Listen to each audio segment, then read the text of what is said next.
All right, I've been having a little bit of interest in all things doing a roach video.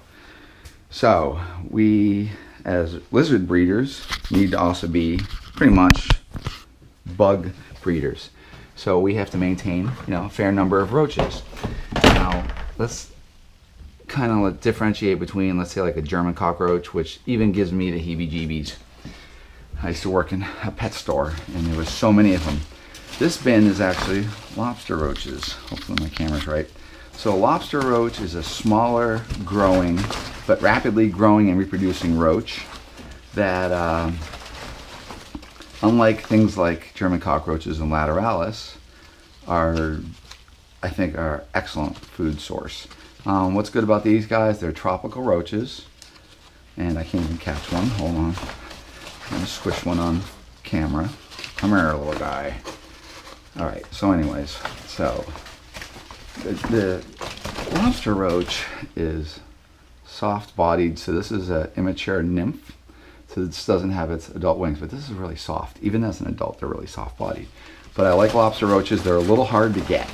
But what I like about them too is they don't get all, like if they get loose, and they do get loose, anybody that breeds roaches and feeds roaches to things, that's generally what happens. But when they get loose, they often will just fail to thrive. They need moisture, they need whatever. But that's a soft roach. That's beautiful for bearded dragon, for basilisks, for frill dragons, certainly for little water monitors. Okay, so if we talk about housing, bigger bin the better. You want to have room, and you need to give these guys space. So roaches they're not like you just throw them in the bin and without any thought, and they'll just magically a month later they're going to produce. So you need to house them properly. You need to maintain the proper temperatures. These guys are tropical, so they really do best. Well, I'll say 86 degrees is a really good temperature, and too cool, you won't get reproduction, and if it's really cool, they won't even survive or thrive. So I'm using a 4-foot long by roughly 22-inch bin that's maybe 20-something inches deep. This is so eggs are in, and what we do is put them on edge, and you give them a unique space. So as they reproduce, so if I look at, let's see if I find a good, okay, here we go. So we got adults and nymphs. These are all live. They're basically the babies are born live. So there's a dubia mixed in here.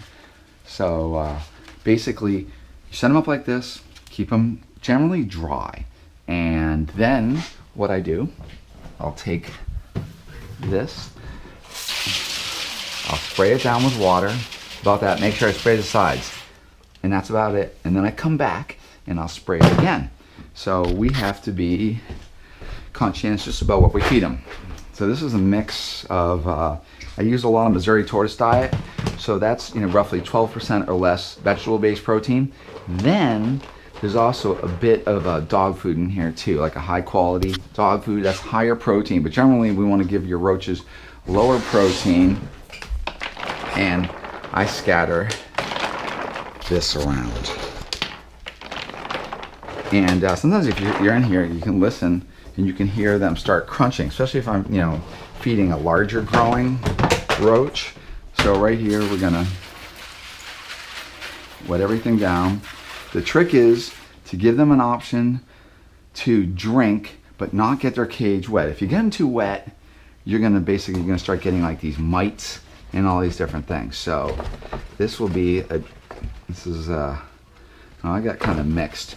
I would suggest whenever possible, don't mix your roaches. I have a lot of people here that were interacting with the roaches. So right off the bat in this colony, I am seeing dubias. This is a new colony too. I'm seeing hissers.